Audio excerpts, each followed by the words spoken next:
Hai, Assalamualaikum, salam sejahtera.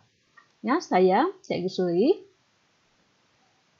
Hari ini akan berkongsi lagi satu fakta khusus bersama anak-anak pelajar. Ya, kita masih lagi dalam semester yang kedua. Ya, dan untuk bab yang pertama masih di bawah tajuk pengurusan. Ya, hari ini cikgu akan sambung lagi untuk perkongsian satu fakta khusus ya daripada bab yang pertama. Okey, kita lihat sebentar lagi.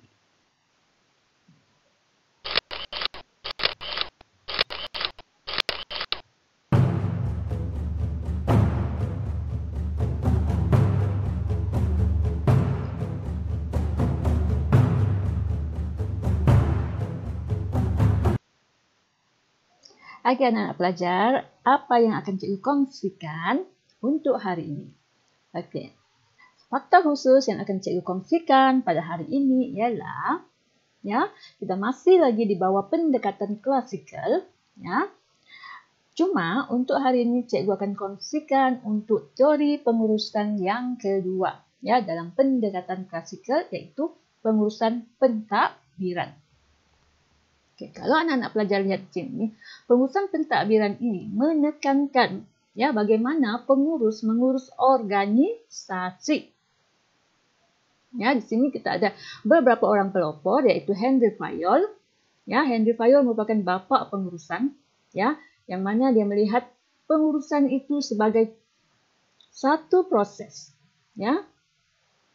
Henry Fayol juga membahagikan pengurusan kepada 5 fungsi, iaitu perancangan, pengorganisasian, pengarahan, penyelarasan, pengawalan, dan beliau juga memperkenalkan 14 prinsip pengurusan. Okey, kedua kita ada Mary Fokker Pollitt. Ya, Mary melihat kepada penggunaan pendekatan kolaboratif dengan pekerja dalam menyelesaikan masalah pekerja. Ya, menurut Mary, perlu wujudnya kumpulan informal ya untuk membantu organisasi dalam melaksanakan kerja. Dan satu lagi kita ada Chester Bennett ya. Chester Bennett di sini dia melihat perlu ada persamaan matlamat ya untuk mencapai kecekapan organisasi. Ya, hubungan perlu dibentuk atas dasar hormat menghormati antara pekerja dengan majikan. Ya, pekerja juga akan patuh ya jika wujudnya hubungan baik antara pekerja dengan majikan. Itu untuk teori yang kedua dalam pengurusan klasik iaitu pengurusan pentadbiran yang mana kita ada 3 orang pelopor ya. Henry Fayol, Mary Parker Follett dan Chester Bennett. Okey, untuk bahagian ini cikgu telah rumuskan dia menjadi Henry Fayol ya, dia merupakan bapa pengurusan. Okey, kemudian dia memperkenalkan 5 fungsi pengurusan dan dia juga telah memperkenalkan 14 prinsip pengurusan. Okey. Mary Parker Follett pula dia melihat pendekatan kolaboratif ya, pentingnya pendekatan kolaboratif dalam memastikan kecekapan untuk sesebuah organisasi. Okey, yang mana pendekatan ini penting untuk menyelesaikan masalah yang berlaku dalam kalangan pekerja. Okay, kemudian kita ada pelopor yang ketiga iaitu Chester Bennett.